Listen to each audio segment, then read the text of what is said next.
may possibly turn out to be entertaining, so we're going to give it a shot.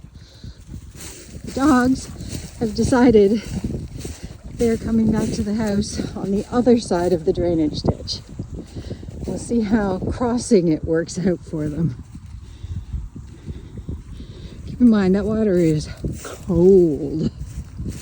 Come on, girls.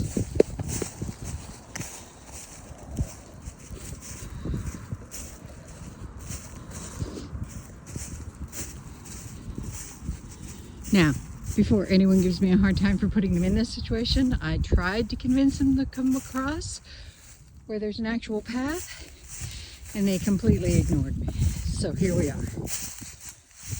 Pepper! Pepper's going to mark the field. Come on, Lex. Come on, Lex.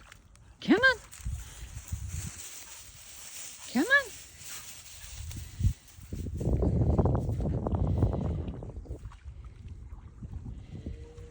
Come on.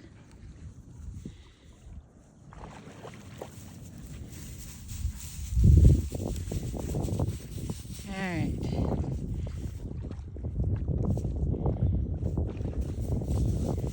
Yep, Lexi knows where the crossing is, and she is headed back to it.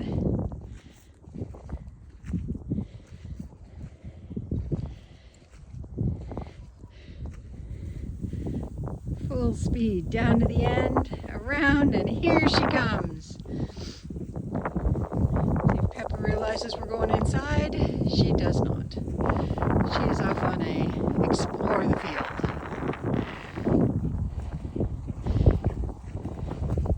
She will show up at the house in a little while. She's my independent puppy. She likes to be off on her own, checking things out, taking care of everything as long as it's not too cold or too rainy, because in those cases she is a puppy princess.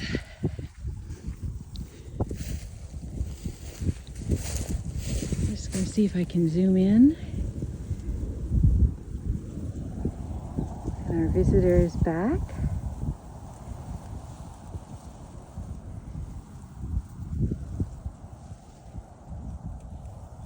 So regal. Okay. Come on, Lex. So yeah, everything is very, very wet. There's a ton of water. And of course, there is more water in the forecast. We're supposed to get a lot of rain.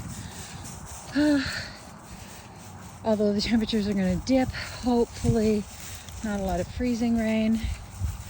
And the predicted winds from yesterday don't seem to have done a great deal more damage here.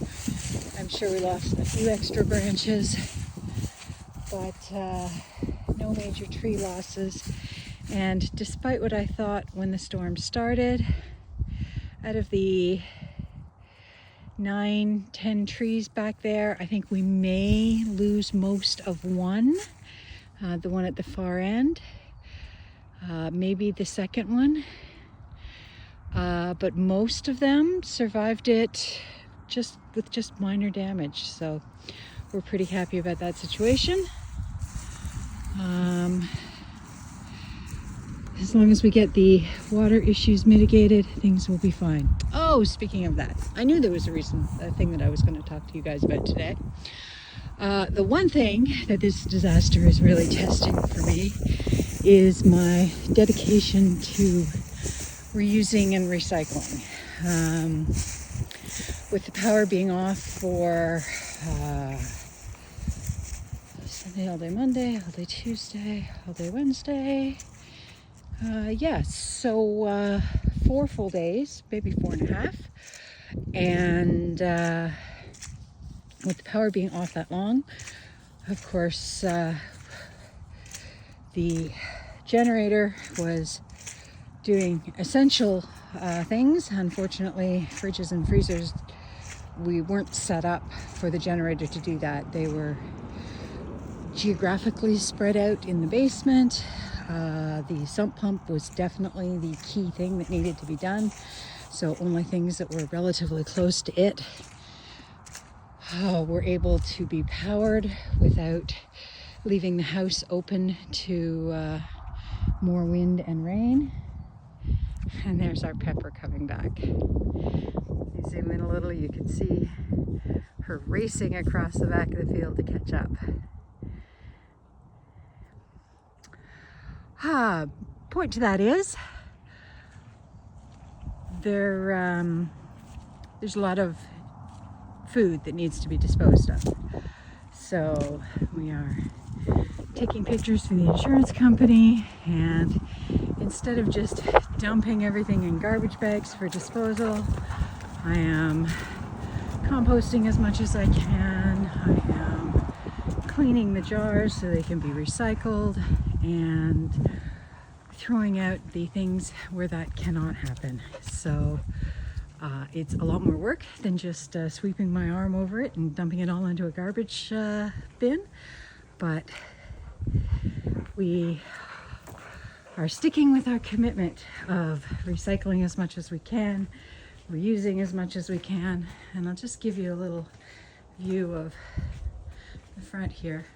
So the brand new barbecue, the front shelf got a little bit damaged from a tree branch falling on it. The table's fine. The chairs are all fine. They've been rearranged a couple times as we try and provide paths for the horses to get through, or the dogs. We do not want the horses getting through. But you can see the amount of brush that needs to be moved out of the way and cleaned up. So I still have one shelf of one fridge left to clear, so I'm going to get back to that. I need to cross my fingers and hope that the feed store has power, because I need to get more feed for the pigs and chickens. And that's the rest of my day. I hope you are having a fabulous day. Love from the farm.